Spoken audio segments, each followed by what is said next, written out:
만약에 말이죠, 슈퍼컴퓨터로 수백만 년이 걸리는 문제를 단 몇 분 만에 풀어버릴 수 있다면 어떨 것 같으세요?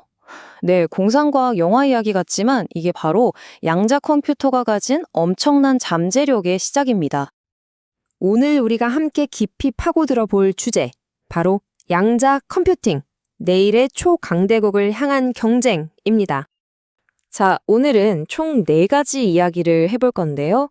우선 양자 컴퓨터가 도대체 뭔지 그 기본 원리부터 알아볼 거고요. 그 다음엔 지금 전 세계에서 벌어지고 있는 치열한 양자 전쟁의 현주소를 살펴보고 이 속에서 우리나라는 어떤 다른 전략을 쓰고 있는지, 마지막으로 이 기술이 가져올 미래는 어떤 모습일지 함께 그려보겠습니다. 자, 그럼 첫 번째 이야기부터 시작해보죠. 새로운 시대의 계산법, 양자 컴퓨터. 이 거대한 혁명의 가장 기본이 되는 개념부터 한번 제대로 짚고 넘어가겠습니다. 우리가 지금 쓰는 모든 컴퓨터는 비트라는 단위를 사용해요. 이 슬라이드 왼쪽에 보이는 전등 스위치 같다고 생각하시면 아주 쉽습니다.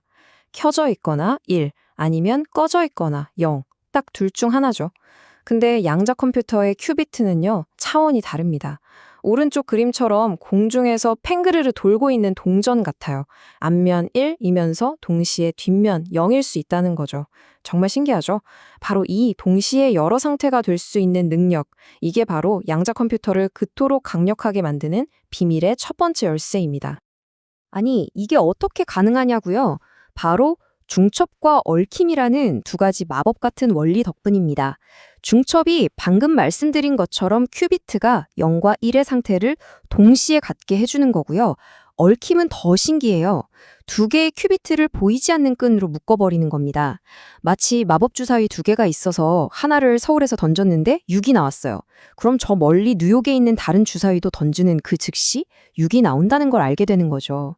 이 신비로운 연결이 계산 능력을 말 그대로 기하급수적으로 폭발시킵니다. 그래서 이 엄청난 컴퓨터로 대체 뭘 할 수 있을까요?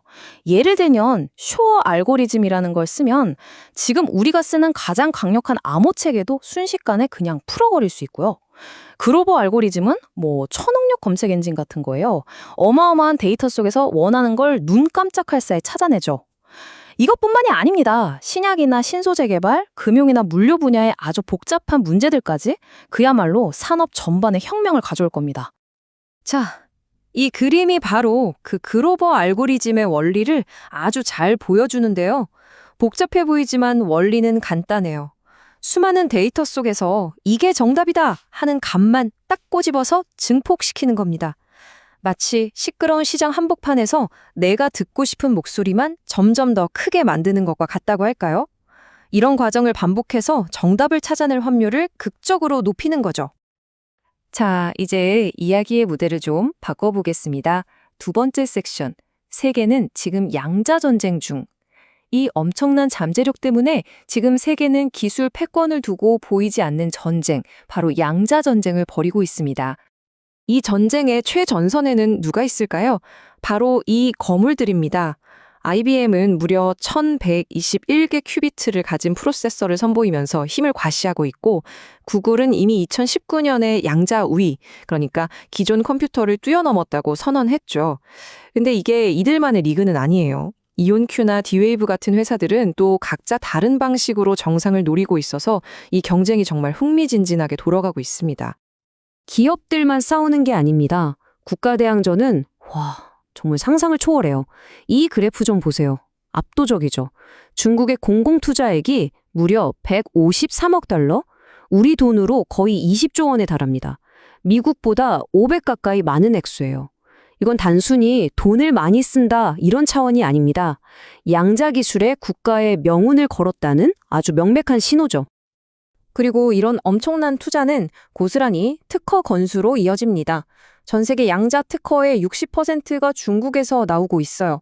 미국이 기술의 질과 혁신으로 승부한다면 중국은 양과 속도로 밀어붙이는 그런 형국입니다. 정말 거대한 기술 마라톤이 우리 눈앞에서 펼쳐지고 있는 거죠. 그런데 말이죠, 아주 중요한 변화가 생기고 있습니다. 커니의 천정우 파트너의 말처럼 이제 이 게임의 규칙 자체가 바뀌고 있어요. 예전에는 누가 더 큐비트 개수를 많이 늘리냐, 이게 중요했다면 이제는 아니라는 거죠. 얼마나 안정적이고 쓸모있고 오류가 적은 큐비트를 만드느냐, 바로 성능이 중요해졌습니다. 그리고 바로 이 지점에서 한국 같은 후발주자에게 엄청난 기회가 열리고 있는 겁니다. 자, 그래서 세 번째 이야기입니다. 한국의 양자 전략, 무엇이 다른가? 이 거대한 흐름 속에서 과연 한국은 어떤 틈새를, 어떤 기회를 노리고 있을까요? 그렇다면 오늘 가장 궁금했던 질문 중 하나죠. 국내 양자 컴퓨터 분야의 진짜 강자는 과연 누구일까요? 보통 IBM이나 구글 같은 하드웨어 개발사를 떠올리기 쉽지만 한국의 접근법은 좀 다릅니다. 우리는 방향을 살짝 틀었어요. 한국의 강자들은 가장 큰 컴퓨터를 만드는 경쟁 대신에 이 엄청난 기술을 어떻게 잘 활용할 것인가에 집중하고 있거든요. 특히 미래 보안의 핵심, 양자 내성암호 PQC 분야에서 정말 두각을 나타내고 있습니다. SKT나 LG U+ 같은 통신사들이 실제 우리 통신망에 이 기술을 적용하면서 상용화를 이끌고 있고요. 그 뒤를 여러 보안 스타트업과 연구기관들이 단단하게 받쳐주는 그런 생태계를 만들어가고 있는 거죠. 양자 내성암호, PQC, 말이 좀 어렵죠? 쉽게 말해 미래의 자물쇠라고 생각하시면 돼요. 지금 우리의 모든 온라인 정보, 은행 거래 데이터는 암호라는 자물쇠로 잠겨 있잖아요. 근데 양자 컴퓨터는 이 모든 자물쇠를 다 열어버릴 수 있는 만능 열쇠 같은 존재가 될 수 있습니다. PQC는 바로 그 만능 열쇠로도 절대 열 수 없는 새로운 종류의 자물쇠를 만드는 기술이에요. 한국은 바로 이 새로운 자물쇠 시장을 먼저 차지하려는 전략을 쓰고 있는 겁니다. 자, 이제 마지막 섹션입니다. 상상을 계산하는 미래. 저 양자지평선 너머에서 과연 무엇이 우리를 기다리고 있을까요? 물론 이 멋진 미래로 가는 길이 마냥 순탄하지만은 않습니다. 전 세계 과학자들이 풀어야 할 아주 큰 숙제가 세 가지나 있거든요. 첫째, 비눗방울처럼 뚝하면 깨져버리는 이 큐비트를 안정적으로 길들이는 것. 둘째, 계산 과정에서 생기는 오류들을 실시간으로 잡아내고 고치는 시스템을 만드는 것. 그리고 마지막으로 이렇게 안정된 고품질 큐비트들을 대규모로 연결해서 진짜 강력한 양자 컴퓨터를 완성하는 겁니다. 우리나라도 가만히 있지 않죠. 정부가 아주 명확한 로드맵을 내놨습니다. 2023년에 국가 양자 전략을 발표했고요. 2035년까지는 상용 양자 컴퓨터를 출시하겠다는 목표를 가지고 장기적인 투자를 계획하고 있습니다. 그래서 3일 PwC 보고서의 이 분석이 정말 의미심장하게 다가옵니다. 미국과 중국에 비해 출발은 늦었지만 선두로 도약할 기회가 충분하다.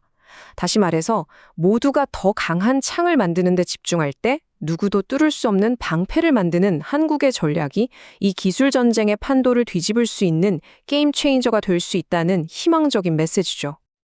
결국 마지막 질문은 바로 이것입니다. 과연 대한민국은 다가오는 양자 시대에 새로운 판을 짜는 게임 체인저가 될 수 있을까요? 미래는 아직 정해지지 않았습니다. 그리고 그 답은 바로 지금 우리의 선택에 달려 있습니다.